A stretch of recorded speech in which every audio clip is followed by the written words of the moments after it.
Bem-vindos de volta, pessoal, ao Neutrality Studies. Eu sou o Pascal Lotas e hoje estou novamente com meu conterrâneo, o Coronel Jacques Beau. Jacques, bem-vindo de volta. Olá, muito obrigado por me convidar de novo para o seu programa. Um abraço para todo mundo. Bom, eu fico muito grato por você estar conversando com a gente de novo, porque você é, claro, um dos poucos cidadãos europeus que foram sancionados pela União Europeia. Para quem não sabe, Jacques Beau foi incluído na lista de sanções da Rússia em dezembro do ano passado. Acho que foi no dia 15, se não me engano. E aí você acabou passando um Natal bem desagradável, sob sanções, sem acesso à sua conta bancária, sem poder fazer contratos, nem mesmo sair do país. Você está na Bélgica. Hoje é segunda-feira, dia 20 de abril, e já se passaram mais de 4 meses sob sanções. Então, o que aconteceu com você nesse meio tempo?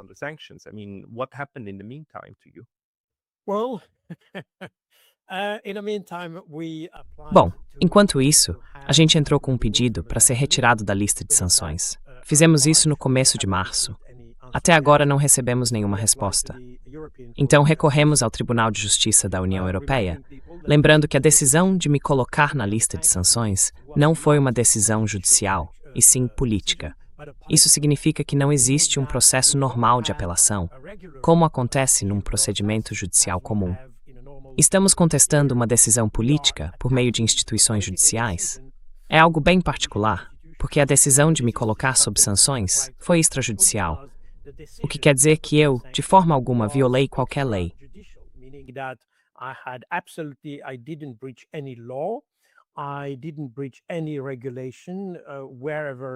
Eu não violei nenhuma regra, em lugar nenhum.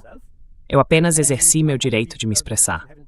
E as sanções não foram decididas por nenhum juiz, nem por nenhum tribunal, basicamente. Então agora, a gente precisa contestar uma decisão política por meio de um processo judicial. E é isso que estamos fazendo. Eu não sei exatamente em que ponto as coisas estão, porque o documento está sendo analisado pelo Tribunal de Justiça da União Europeia. Enquanto isso, a pedido dos meus advogados, eu recebi o que chamam de uma isenção humanitária, que me permite um acesso limitado à minha conta bancária na Europa. Como eu moro na Bélgica, isso me permite comprar comida e itens básicos.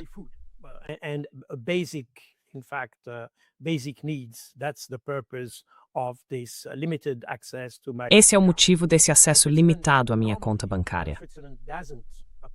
Na Suíça, normalmente o país não adota esse pacote de sanções, porque se trata de uma sanção contra a minha liberdade de opinião e de expressão. Por isso, a Suíça não adotou esse pacote de sanções. No entanto, o Banco Suíço e instituições como a Swisscard, por exemplo, da American Express, simplesmente cancelaram o meu contrato, mesmo eu tendo, em princípio, direito total de acesso às minhas contas bancárias.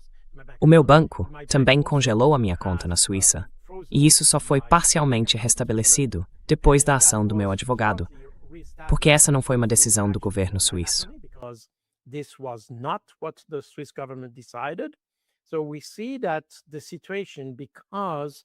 Então a gente vê que a situação é a seguinte: como essas instituições financeiras têm medo de sanções secundárias e de possíveis repercussões, elas acabam aplicando as próprias sanções, por assim dizer. E isso é extremamente preocupante, aliás, porque significa que, por exemplo, a Swisscard não respeita de fato a liberdade de expressão. É exatamente isso que podemos dizer. Eles me condenaram de forma unilateral, já que eu não infringi nenhuma lei, nenhum regulamento, nem os contratos que eu tinha com eles, como no caso do meu cartão de crédito. Pelo contrário, eu era um bom cliente deles. Então isso mostra que toda essa questão das sanções é, na verdade, muito mais perversa do que se supõe.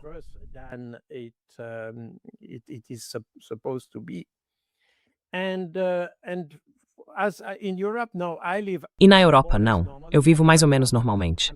Eu não posso viajar. Ainda estou proibido de viajar para o meu país. Não posso voltar para a Suíça, o meu próprio país. Eu continuo sendo suíço. Não tenho cidadania belga. Sou apenas suíço.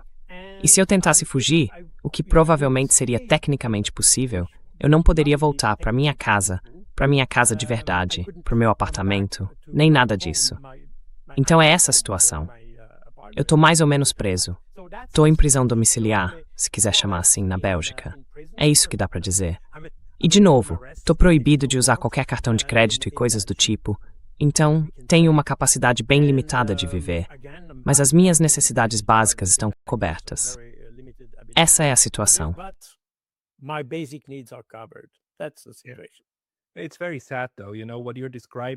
É muito triste, sabe?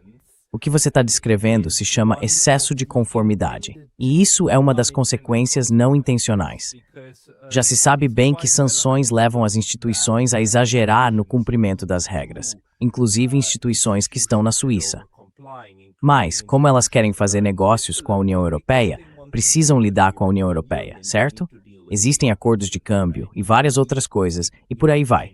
Nenhum banco suíço consegue operar sem também atuar dentro da União Europeia.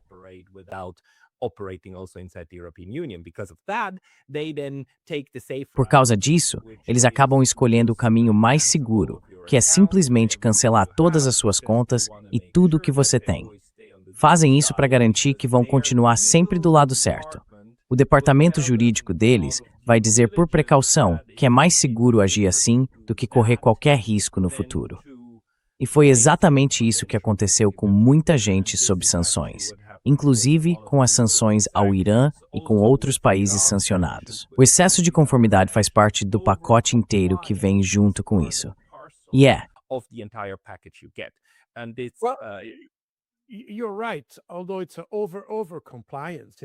Você tem razão, embora isso seja um exagero de conformidade, digamos assim.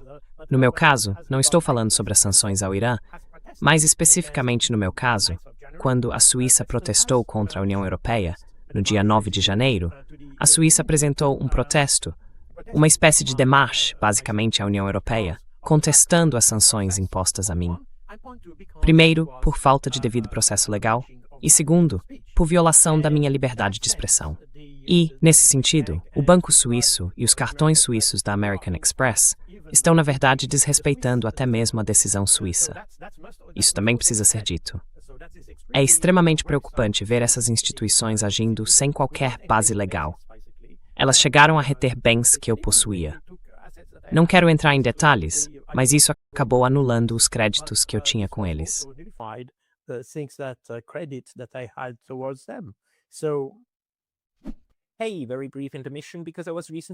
Oi, uma pausa bem rápida, porque eu fui banido do YouTube recentemente. E embora eu já tenha voltado, isso pode acontecer de novo a qualquer momento. Então, por favor, pense em se inscrever não só aqui, mas também na minha lista de e-mails no Substack. É pascalotas.substack.com. O link vai estar na descrição aqui embaixo. E agora, de volta ao vídeo. Não, é uma situação horrível. Na verdade, se eu não estiver enganado, na Suíça a gente tem, se não uma lei, pelo menos uma regulamentação que proíbe instituições suíças de adotar sanções estrangeiras dentro do país. Mas eu não tenho certeza, teria que verificar isso de novo. Então não é só uma questão de ir contra a decisão do Conselho Federal ou do nosso governo. É que isso pode ser até parcialmente ilegal, segundo a lei suíça. Só que o problema dessas instituições é que os advogados delas, os advogados internos, olham para o risco e pensam, ah não, e agora, o que a gente faz?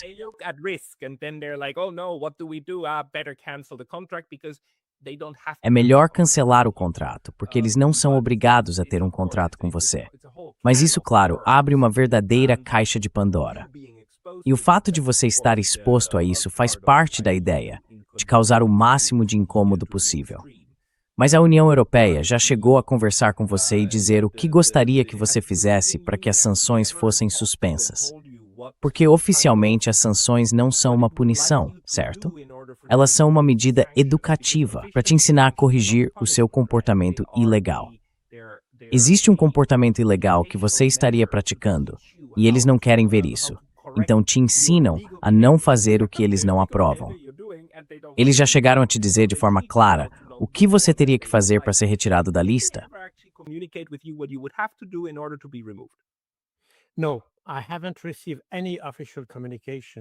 Não, eu não recebi nenhuma comunicação oficial, de jeito nenhum. Nem da Suíça, nem da União Europeia, nem do governo da Bélgica. Nunca recebi nada por escrito, nenhuma mensagem, nenhuma ligação. Quer dizer, da Suíça, sim, eu tive algumas ligações. Mas do resto, da União Europeia, do governo belga, absolutamente nada. Existe apenas aquela autorização para as necessidades básicas, aquela isenção que eu expliquei antes.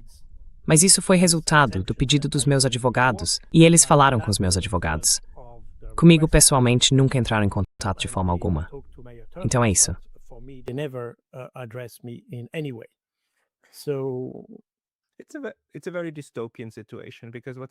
É uma situação bem distópica, porque o que está acontecendo com você pode, claro, acontecer com qualquer pessoa, dentro ou fora da União Europeia.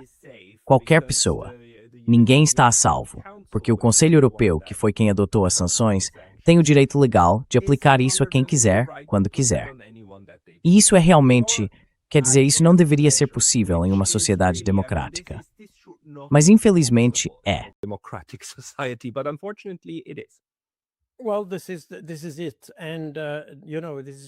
Bom, é isso. E olha, hoje a gente está falando da Rússia, ou de coisas assim, mas amanhã pode ser sobre a Palestina ou sobre qualquer outro assunto. É isso que as pessoas precisam entender. Porque muita gente diz, ele é pró-Rússia. Mas, aliás, eu nunca disse que sou pró-Rússia. Esse é um ponto muito importante. E eu nunca me manifestei de forma alguma como pró-Rússia ou pró-Ucrânia, aliás. Eu adoto uma postura neutra em relação ao conflito, dentro da minha tradição suíça, se quiser chamar assim. Mas, além disso, hoje em dia as pessoas dizem, bom, ser pró-Rússia não é muito popular.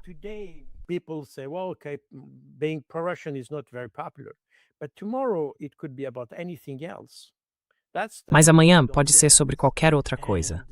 É isso que as pessoas não percebem. E como você disse muito bem, pode acontecer de, no futuro, qualquer pessoa ser sancionada internamente. Isso não é considerado uma punição.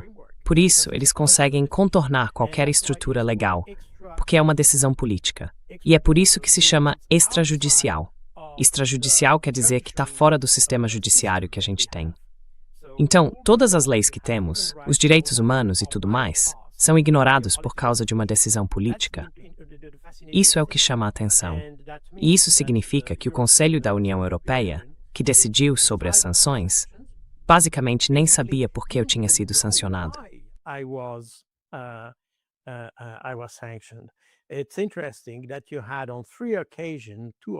É interessante que, em 2 ou 3 ocasiões, durante as sessões de perguntas e respostas, o governo alemão foi questionado por um jornalista sobre o meu caso específico na Alemanha. E ficou claro que os alemães nem sabiam quem eu era, nem o que eu tinha feito. Mas mesmo assim, aprovaram a decisão. E quando disseram que aprovaram, quer dizer, estavam simplesmente convencidos de que era o certo. Essa foi a expressão usada. Mas também disseram, agora isso vai assustar os outros. Foi o que disse o representante do Ministério das Relações Exteriores da Alemanha. Então a ideia é fazer as pessoas terem medo de ter opiniões diferentes. É uma gestão pelo medo. Nada mais. É isso.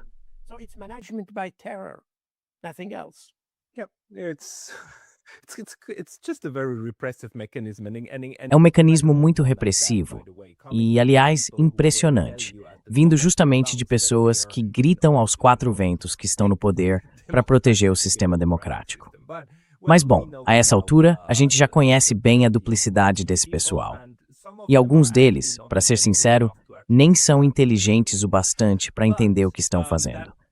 De qualquer forma, eu só posso te desejar mais sorte na sua luta jurídica, tentando trazer tudo isso de volta para o campo legal, né? E tentando defender os seus direitos. Agora, vamos mudar um pouco de assunto, porque eu também estou muito curioso. Afinal, você é uma das maiores mentes da Suíça e até da Europa em análise jurídica e de conflitos.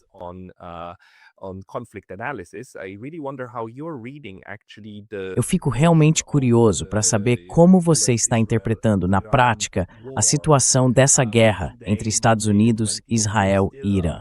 Hoje, segunda-feira, dia 20, a gente ainda está sob uma espécie de cessar-fogo, que foi acordado por uns 10 dias. Mas é bem provável que isso acabe. A gente está num cenário em que os Estados Unidos impuseram um bloqueio ao Irã e ampliaram esse bloqueio, dizendo que vão intervir contra qualquer navio civil iraniano em qualquer parte do mundo.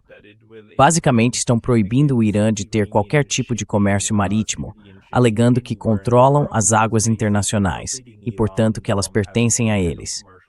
Tenho quase certeza de que muitos países vão contestar isso. Na verdade, alguns já estão contestando. Mas eu queria saber, como é que você está lendo essa situação agora?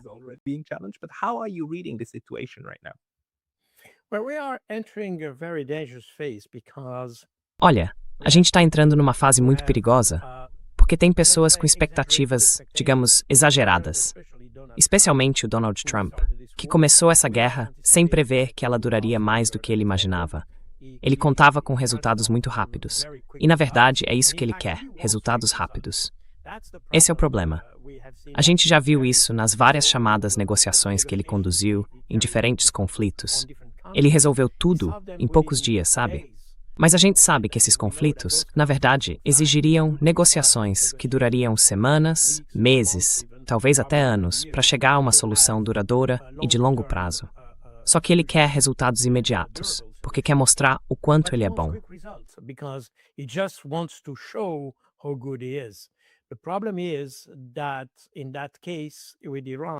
O problema é que naquele caso com o Irã, ele quis impor uma solução. E basicamente foi isso que a gente viu em Islamabad, onde na verdade ele simplesmente disse: bom, é isso que queremos. E se vocês não quiserem fazer, retomamos a guerra. Então a arte de negociação do Donald Trump é mais parecida com chantagem do que com uma negociação diplomática de verdade. E esse problema fica ainda mais grave porque ele percebeu que se meteu em algo que não consegue controlar. Agora ele tem medo das consequências e, de certa forma, está encurralado. E como acontece com qualquer pessoa encurralada, ele pode reagir de maneira bem imprevisível.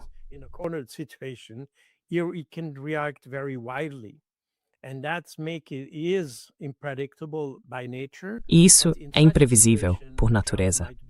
Mas numa situação dessas, o Trump pode ser ainda mais imprevisível e até mais perigoso. E a gente vê uma situação muito parecida em Israel, porque Israel tem outro problema.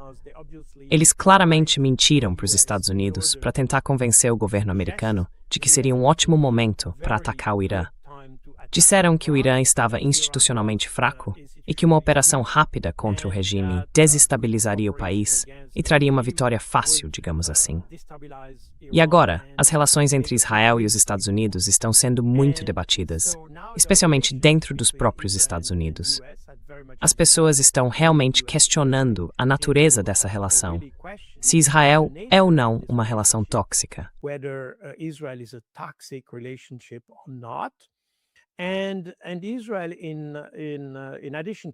E Israel, além disso, bom, já que o Irã não consegue atingir os Estados Unidos, ou só de forma muito limitada, por causa de todas as bases espalhadas pelo Oriente Médio, é claro que o Irã consegue atingir Israel.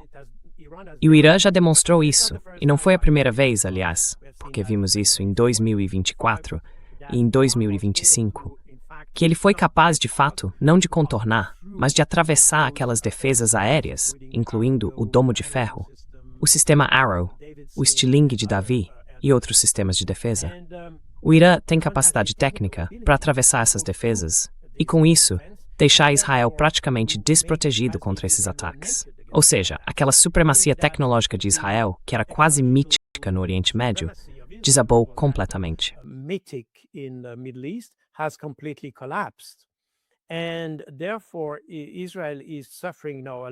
E por isso, Israel está sofrendo agora com uma falta de credibilidade diante do mundo, uma falta de credibilidade na relação entre Israel e os Estados Unidos, e também uma falta de credibilidade militar.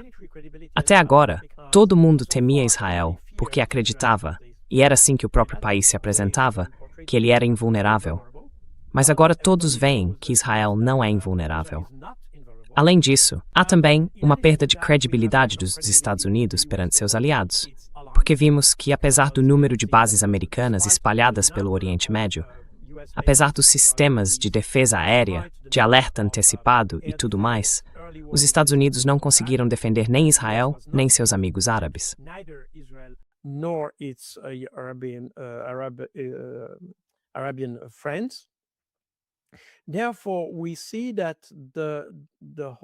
Portanto, a gente vê que toda a narrativa ocidental, e quando eu digo ocidental, eu incluo Israel, porque eu não acho que Israel de fato tem uma cultura que se integre ao Oriente Médio.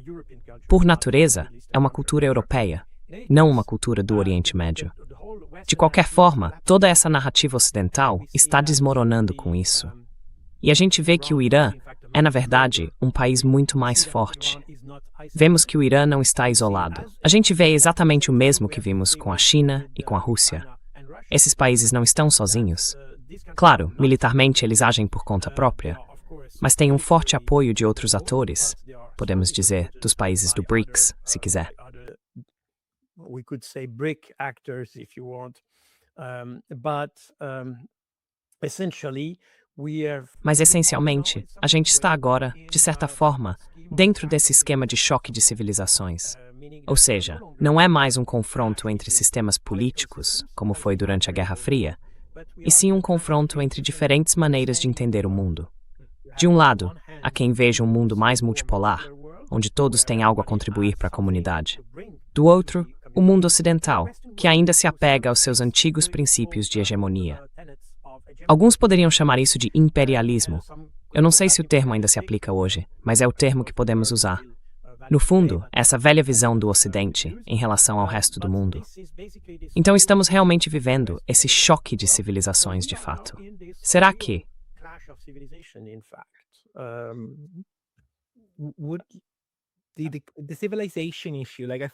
a questão da civilização, sabe? Eu acho isso muito interessante, porque a pergunta realmente é: como a gente deve entender de forma correta a turbulência em que estamos agora, em 2026, certo?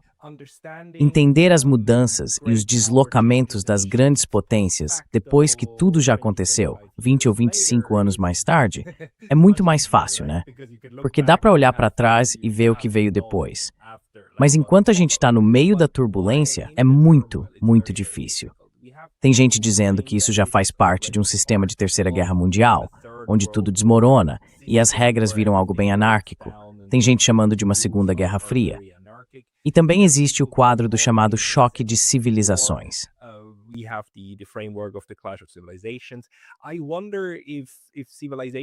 Eu fico pensando se civilização é mesmo o termo certo para descrever isso, ou se deveríamos chamar de um choque de culturas. Porque a gente também vê que a forma de lutar, o jeito como as guerras são travadas, é diferente. Os russos, por exemplo, lutam de um jeito diferente dos europeus, ou dos euro-americanos.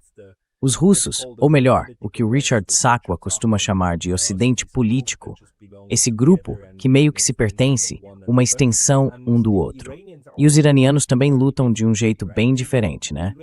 Os iranianos, por exemplo, não praticam a brutalidade que o Ocidente político está aplicando por meio de Israel, com o genocídio na Palestina, os ataques genocidas ao Líbano e por aí vai.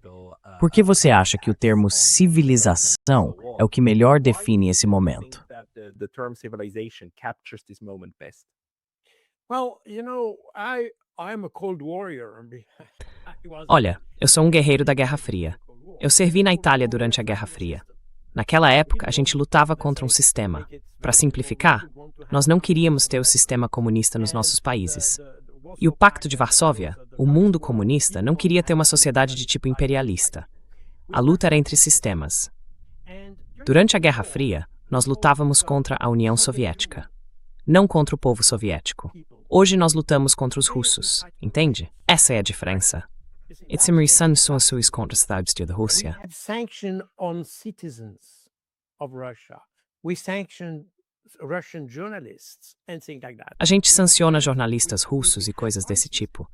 Por exemplo, só para dar uma ideia, tem aquele quadro famoso na Galeria Nacional de Londres, As Dançarinas Russas, ou algo assim em inglês, que foi rebatizado como As Dançarinas Ucranianas. E aí dá para ver que já não estamos mais falando de uma disputa política. É outra coisa.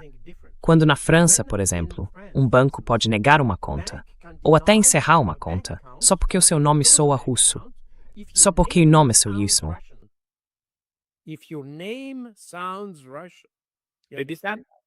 Eles fizeram isso. Se você não esbancaram, só porque eu soava russo. Isso foi publicado no Le Figaro, no Le Monde. Não é algo que você possa simplesmente encontrar. Quer dizer, eu mencionei isso no meu livro. Eu acredito em você? Acredito sim. O que eu quero dizer é que a gente não está mais numa luta política. Não estamos lutando contra um sistema. Não é porque temos medo de que os russos imponham algum tipo de sistema político na Europa. Não. É simplesmente porque a gente não quer, não gosta dos russos. E todas essas sanções contra pessoas mostram exatamente essa mudança de mentalidade na forma como entendemos os conflitos. Basicamente, a Rússia tem o mesmo sistema econômico que o nosso, mais ou menos. Claro, há algumas diferenças, mas no essencial, não estamos falando de sistemas diferentes.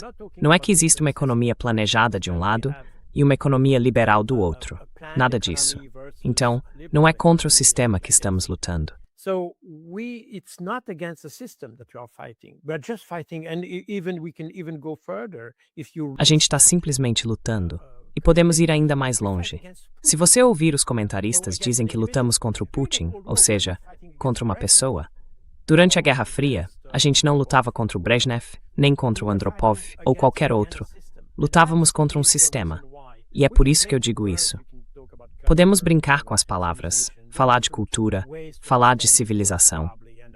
Existem várias formas de entender esses termos, provavelmente. E eu não vou transformar isso numa questão de fé. Mas o fato é que os fundamentos do conflito mudaram. Hoje lutamos contra indivíduos, até contra o Irã, se você olhar bem. Contra o que exatamente estamos lutando. Às vezes dizem que é contra um sistema que não gostamos, por causa da situação das mulheres no Irã. Mas e a situação das mulheres na Coreia do Sul? Ou na Arábia Saudita?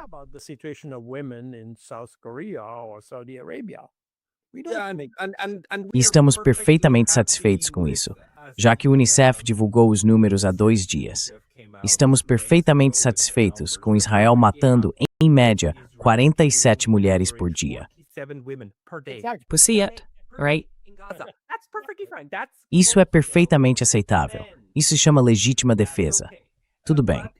Mas qualquer tipo de estereótipo sobre como é a vida das mulheres no Irã, comprovado ou não, isso não é aceitável. Isso precisa ser eliminado.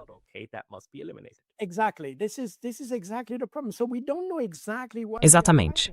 Esse é justamente o problema. A gente não sabe ao certo contra o que está lutando. E existem todas essas justificativas. Às vezes lutamos por causa das capacidades nucleares do Irã. Embora saibamos que a inteligência dos Estados Unidos confirmou, de forma bem clara, que o Irã não estava tentando ter uma bomba nuclear. Ou seja, eles estão trabalhando nisso. Eles não querem isso. E até agora, se você olhar os relatórios da Agência Internacional de Energia Atômica, dá para ver que o Irã tem atuado de forma consistente apenas na área civil da questão nuclear. Então, o que exatamente a gente quer? Agora queremos eliminar os mísseis balísticos. Mas, por outro lado, quem é que realmente ameaça e quem já atacou o Irã até agora?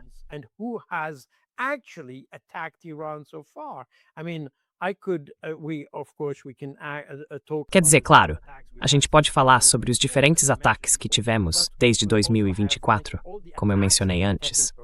Mas também poderíamos ter falado de todos os ataques que o Serviço Secreto Israelense realizou contra cientistas iranianos nas últimas décadas. Ou até do que os Estados Unidos, e especialmente a França, fizeram para promover o terrorismo dentro do Irã nos últimos 40 anos, ajudando, armando e treinando, digamos assim, movimentos revolucionários considerados terroristas, seja quem for, dentro do Irã. Então o Irã tem estado sob ataque permanente, com variações de intensidade, claro, nos últimos 47 anos, e naturalmente eles tentam ter uma capacidade de dissuasão. Eles abriram mão das armas nucleares como forma de dissuasão, mas usaram em vez disso mísseis balísticos convencionais quando desenvolveram essa tecnologia.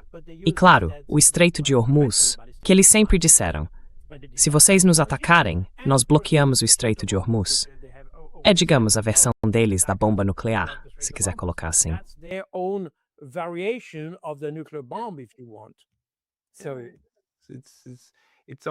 Então é algo que vai além dos limites imediatos do país.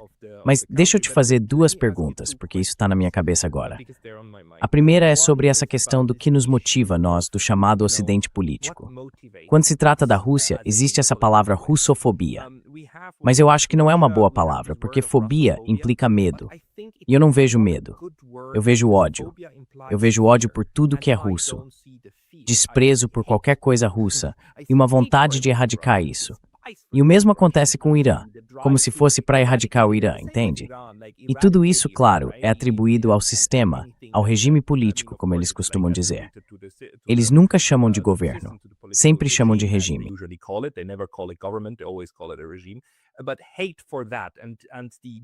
Mas o ódio por isso e a vontade de eliminar isso talvez seja o primeiro ponto. O segundo que eu queria te perguntar é por que isso funciona. Porque o que eu vejo é o que eu chamo de natureza solipsista dos euro-americanos. E a questão nuclear é um ótimo exemplo disso. O Irã vem dizendo há muito tempo, nós não queremos a bomba. Existe uma fátua contra a bomba. Nós não queremos armas nucleares porque são impuras, são contrárias a Deus. Nós não as produzimos, não as queremos, mas queremos o direito de ter um programa nuclear civil. Ao mesmo tempo, os euro-americanos vêm dizendo há séculos, vocês querem sim, a gente sabe, e vamos impedir vocês de fazer isso. Mesmo depois de terem assinado o JCPOA, que estava funcionando, e que segundo a IAEA foi confirmado que estava funcionando, e que os iranianos não estavam trabalhando nisso.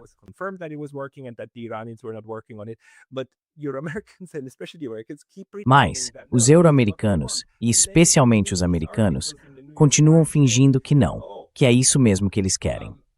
Aí a gente lê esses artigos no New York Times dizendo, a nossa estratégia está funcionando, porque entre todos os países que buscam armas nucleares, o Irã é o que mais demorou para desenvolver uma e ainda não conseguiu.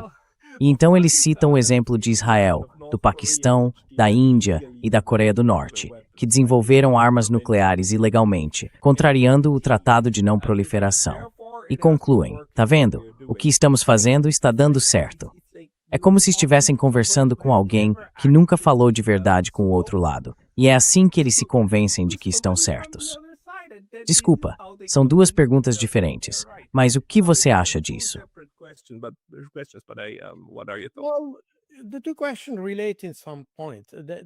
Bom, as duas perguntas se conectam em certo ponto.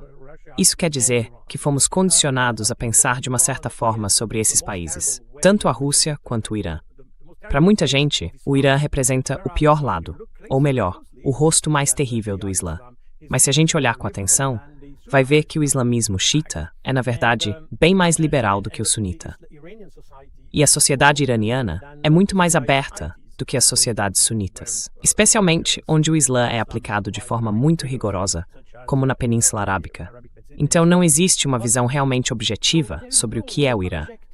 Fomos condicionados porque os americanos, durante praticamente toda a Guerra Fria, viam o Irã como inimigo. E nós acabamos adotando os inimigos dos americanos. Fizemos exatamente a mesma coisa com a Rússia. É claro que a Rússia é uma competidora dos Estados Unidos. E os Estados Unidos a veem como uma rival, um adversário.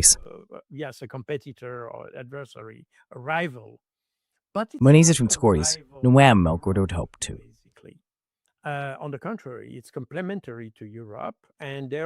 Pelo contrário, é algo complementar à Europa.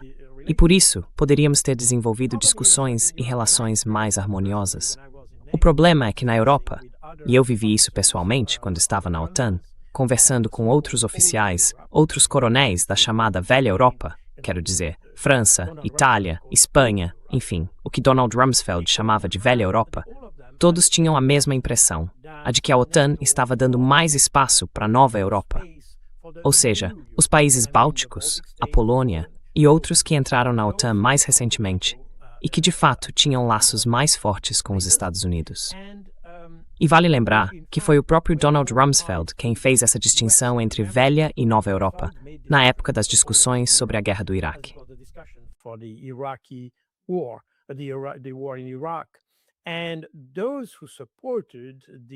E aqueles que apoiaram a invasão do Iraque pelos Estados Unidos foram justamente os países da chamada Nova Europa. Quero dizer, os primeiros contingentes vieram da Ucrânia, da Polônia, dos países bálticos, especialmente da Lituânia. Todos eles participaram desse ataque ao Iraque com entusiasmo, enquanto os outros foram bem mais reticentes, principalmente a Alemanha e a França. Os demais até tentaram fazer alguma coisa, mas também de forma muito hesitante.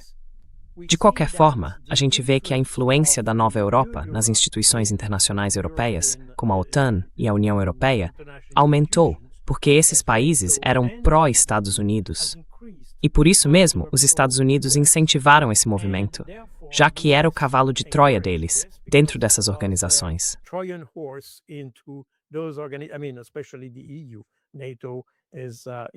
Quero dizer, especialmente a União Europeia. A OTAN é basicamente uma organização dos Estados Unidos, então não há necessidade de ter outro cavalo de Troia ali. Mas ela apoia também, porque todas as decisões são tomadas por consenso. E por isso, quanto mais países estiverem do seu lado, melhor. O que vemos é uma influência crescente daqueles países que são mais avessos à Rússia. E eles são tão avessos que estão dispostos até a prejudicar suas próprias economias para satisfazer esse ódio, por assim dizer. A gente viu isso, por exemplo, com a eletricidade ao longo dos anos. Os países bálticos, como exemplo, que faziam parte da antiga União Soviética, tinham eletricidade muito barata. Eles eram conectados à rede elétrica russa.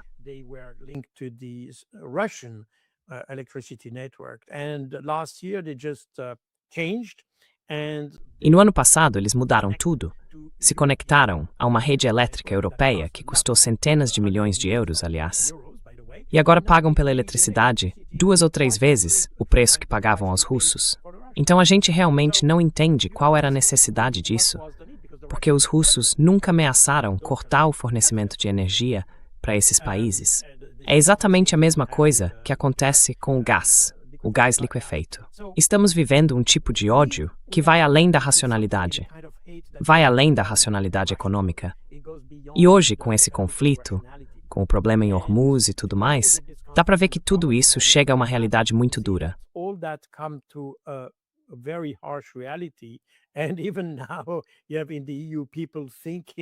E mesmo agora, tem gente na União Europeia pensando em retomar alguns contatos com a Rússia para comprar energia, porque a energia ficou extremamente cara na Europa. E isso afeta, claro, a competitividade das indústrias europeias no mercado mundial. Então, dá para ver que a gente já passou do ponto da racionalidade aqui e nos dois conflitos. A gente tem essa questão. Bom, não sei se russofobia é exatamente a palavra certa, mas acho que todo mundo entende o que quero dizer com isso. E obviamente o que estamos falando vai além do racional. O mesmo vale para Irã.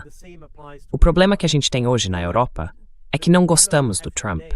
E aí eu nem sei se odiamos mais o Irã ou o Trump. E é por isso que a gente questiona o ataque. That's the reason why we put in question the attack. But imagine Obama would have launched this attack. Mas imagina se o Obama tivesse lançado esse ataque. Você teria apoio total dos europeus para qualquer ataque. Então é aí que estamos. E isso mostra como o processo de decisão na Europa ficou totalmente irracional. É voltado para o curto prazo. A gente não enxerga as consequências de longo prazo das nossas decisões.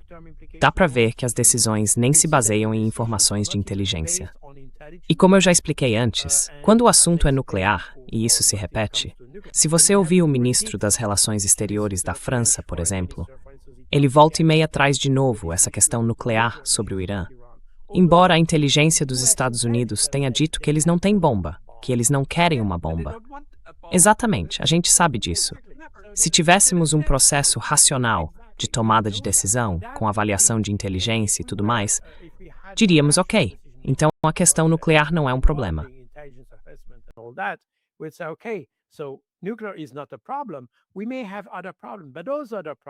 A gente pode ter outros problemas, mas esses são os problemas. Vamos supor que exista um problema com o sistema, com o regime, porque as mulheres devem usar o véu. Bom, então, antes de tudo, a gente deveria tratar da mesma questão na Arábia Saudita ou em outros lugares. Mas, partindo do princípio de que isso é um problema que pode ser resolvido com guerra? Provavelmente não. Quer dizer, isso pode ser resolvido de outras formas. E eu estou convencido, aliás, de que se houvesse uma política mais aberta, uma política externa mais aberta em relação ao Irã, porque o Irã deu muitos sinais, especialmente nos últimos anos, e em particular depois do acordo nuclear, o JCPOA. Naquela época, os europeus tiveram a oportunidade de suspender as sanções, já que o Irã estava cumprindo o acordo. Mas os europeus nem sequer tentaram fazer isso.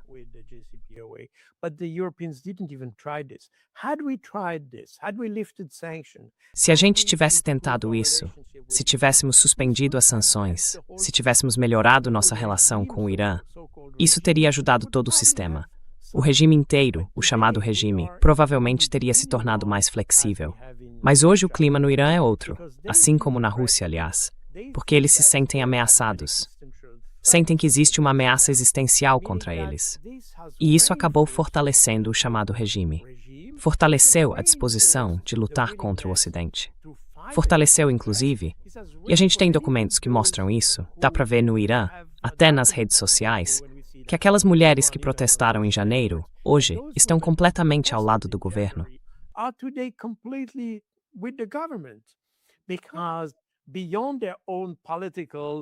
Porque, além da própria luta política deles, existe uma luta ainda mais importante que surgiu. É a luta existencial contra os americanos. E aí a gente continua cometendo os mesmos erros quando tenta lidar com os problemas do chamado Ocidente do mundo. A gente parte do princípio de que as pessoas vão reagir como nós reagiríamos. Mas, na verdade, são culturas completamente diferentes, com formas diferentes de entender as pessoas. O sentido da guerra, o sentido da paz, o sentido da negociação, o sentido da vida, o sentido da morte. Tudo isso tem outro significado. E é aí que começa o problema, quando tentamos impor a nossa cultura sobre eles. E tudo isso acaba levando a um confronto.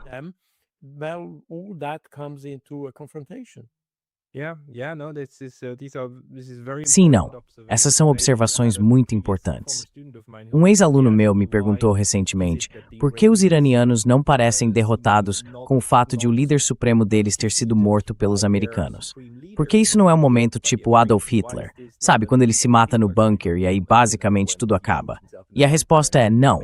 O sistema não funciona assim. Isso é o Irã. As pessoas estão dispostas a morrer. É uma ótima pergunta. Realmente, uma ótima pergunta.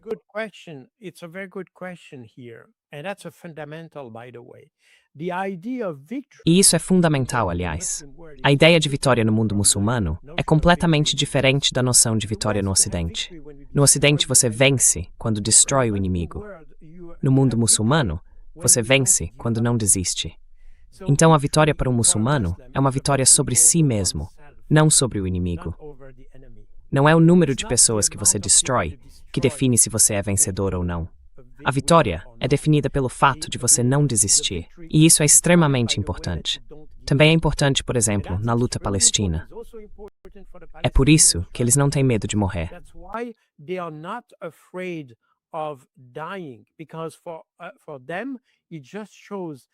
Porque para eles, isso mostra que você não abandonou a luta, que você continua comprometido, que mantém a cabeça erguida, que não desiste diante de um inimigo mais forte. Independentemente da força do inimigo, é preciso manter a disposição para lutar. E isso é, no essencial, exatamente o significado de jihad. Jihad vem da palavra jahada, que quer dizer lutar, resistir. Esse é o sentido de jihad. E resistir não tem a ver com destruir o inimigo, mas sim com resistir à tentação de abandonar o conflito, de desistir. Esse é o verdadeiro significado de jihad. É isso.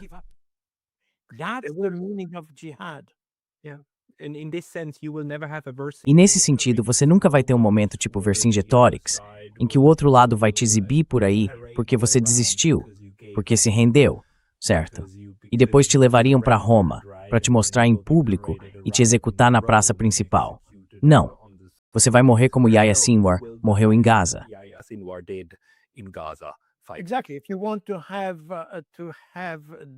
Exatamente. Se você quiser ter como um suíço, ou como o povo suíço conhece bem esse exemplo, é o de Winkelried. Esse é o exemplo. O homem que se sacrificou por uma causa. E essa é a sua vitória. Quando você se levanta, luta por algo e se mantém comprometido até o último momento. Isso é a vitória. Essa é a definição de vitória.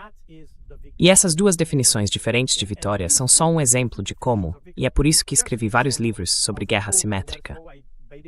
Esse é exatamente o ponto central da simetria, quando a lógica dos dois adversários é completamente diferente. E, na verdade, se você tenta dissuadir um terrorista matando-o, como é possível dissuadir alguém matando uma pessoa que já está pronta para morrer?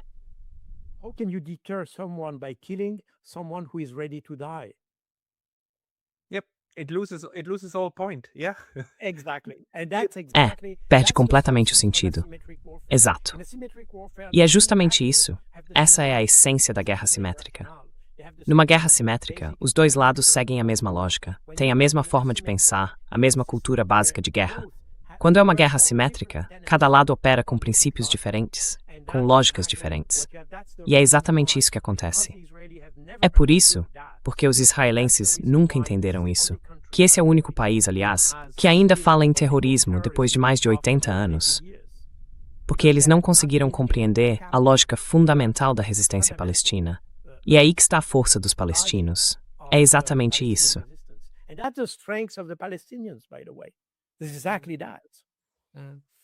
It leads to a lot of dying. It leads to terrible, terrible situations. Isso leva a muita morte. Leva a situações terríveis, realmente terríveis. A questão para mim é como sair disso, certo? E se pelo menos parte do problema for que nós no Ocidente político não agimos mais de forma racional, mas sim emocional. Então a pergunta é, será que a saída dessa estupidez que estamos fazendo e vivendo passa por uma espécie de reabilitação emocional? Será que precisamos pensar em como lidar com esses países de forma emocional e não apenas racional? E você, na sua experiência lidando com partes em conflito, já viu situações em que o caminho para uma solução não foi pela conversa, mas por algum tipo de impacto emocional em um dos lados?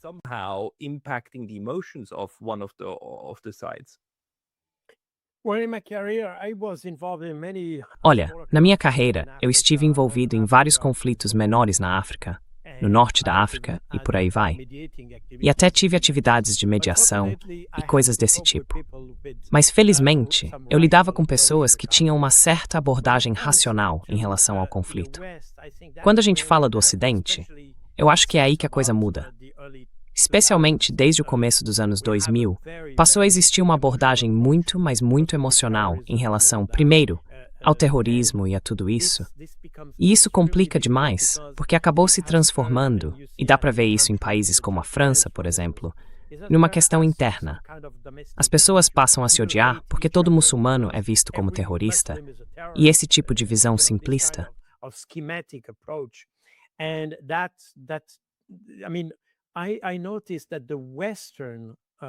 Eu percebi que a mentalidade ocidental é menos propensa à racionalidade do que outras. A gente pode falar sobre como a racionalidade é vista no resto do mundo, especialmente no mundo muçulmano, mas eles têm uma racionalidade. É uma forma de racionalidade. Enquanto isso, nós abandonamos a racionalidade e nem sabemos por que lutamos contra eles. Quero dizer, todas as guerras que fizemos e provocamos em todo o Oriente Médio, há mais de 25 anos, desestabilizaram completamente a região. E mais, como tornamos a vida impossível no Oriente Médio, as pessoas acabam vindo para a Europa, e agora os europeus estão enfrentando problemas com a imigração. Ou seja, fomos nós que criamos as condições para isso.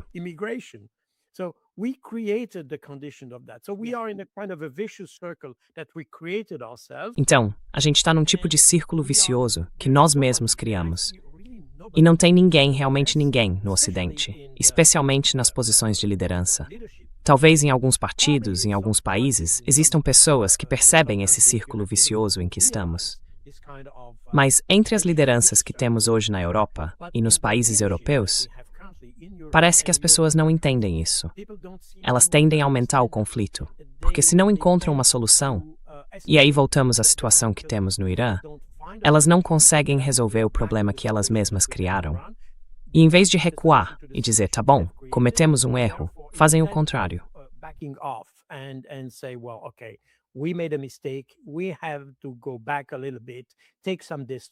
A gente precisa dar um passo para trás, olhar com um pouco de distância e começar a conversar. Não, essa não é a abordagem deles. Eles acham que ao aumentar o conflito, vão sair vitoriosos. E é aí que eu vejo o perigo, porque foi exatamente isso que a gente fez. O que vimos na Palestina, a partir de outubro de 2023, é exatamente isso. Na verdade, reagimos do mesmo jeito que os israelenses reagiram.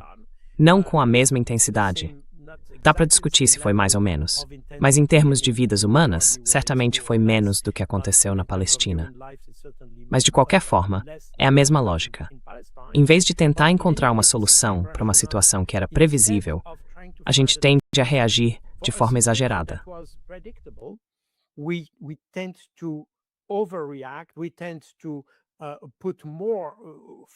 A gente tende a usar mais força bruta.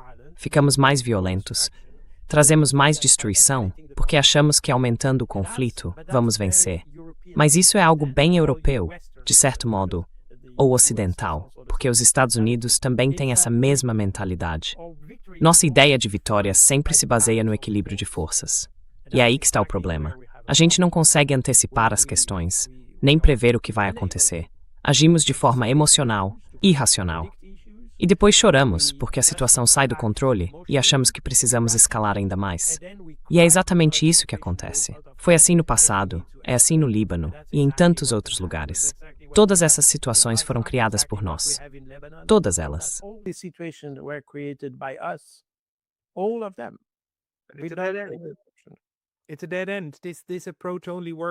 É um beco sem saída.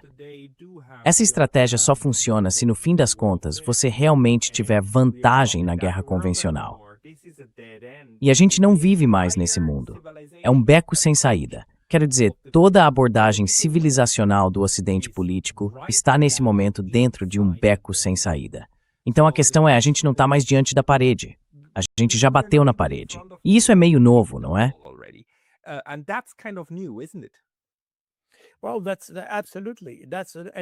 Com certeza. E como eu disse, o problema está na liderança. É por isso que, na verdade, eu não vejo nenhuma. Quer dizer, a gente pode até encontrar soluções temporárias. E é justamente esse o caso com o Irã e a Rússia.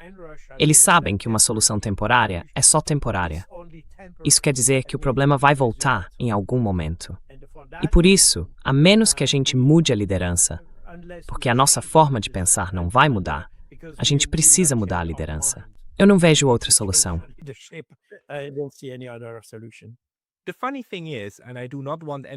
O curioso é o seguinte, e eu não quero que ninguém interprete o que eu vou dizer como algo que eu não estou dizendo. O curioso é que se a liderança for realmente o problema, e se os outros, os mais importantes, como Rússia, Irã e Pequim, chegarem à mesma conclusão, então o curioso é que o Ocidente já traçou um caminho para mudar uma liderança, não é? Bom, ninguém deve tirar nenhuma conclusão disso. É só que, mais uma vez, a gente está criando precedentes. Precedentes muito, muito perigosos. E eu realmente acredito que as pessoas em Washington e em Bruxelas precisam começar a pensar em como essas coisas não podem virar normas internacionais. Porque isso já começou.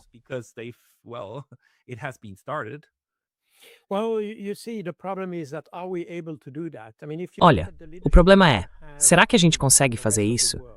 Quero dizer, se você olhar para a liderança que existe no resto do mundo, pega o Irã, a China, a Rússia, a gente vê que os líderes são bem mais velhos, têm muito mais experiência. Quando a gente fala de política externa, por exemplo, quando você olha para os diplomatas desses países, vê pessoas com uma bagagem enorme, muita experiência de vida também. Eles conseguem se distanciar dos problemas, em vez de se envolver diretamente neles. Têm a capacidade de fazer uma gestão ampla, de enxergar o todo e não de ficar presos na gestão de detalhes.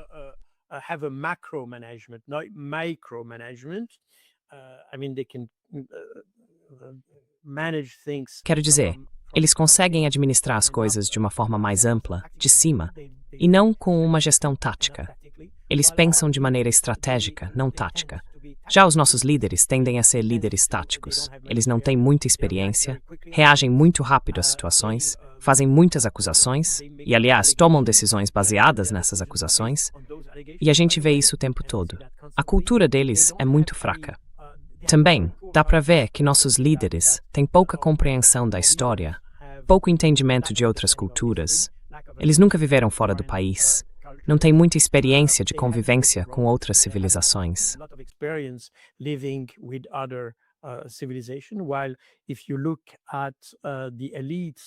Se você olhar para as elites desses outros países, Rússia, China, Irã, essas pessoas passaram muito tempo no exterior.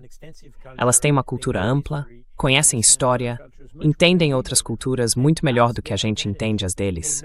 E é aí que está a vantagem deles. Eles nos conhecem melhor do que nós conhecemos eles.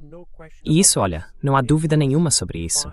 Sun Tzu já dizia isso há 2.500 anos. Se você não entende o seu inimigo, não tem chance de vencer.